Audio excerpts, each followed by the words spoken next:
Good morning guys, happy Sunday. Sunday ngayon, maaga nagluto. Kasi hapon pa yung mas namin.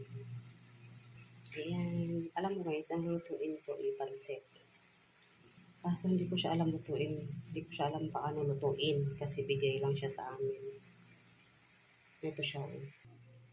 Ito siya mga ka-goodwill.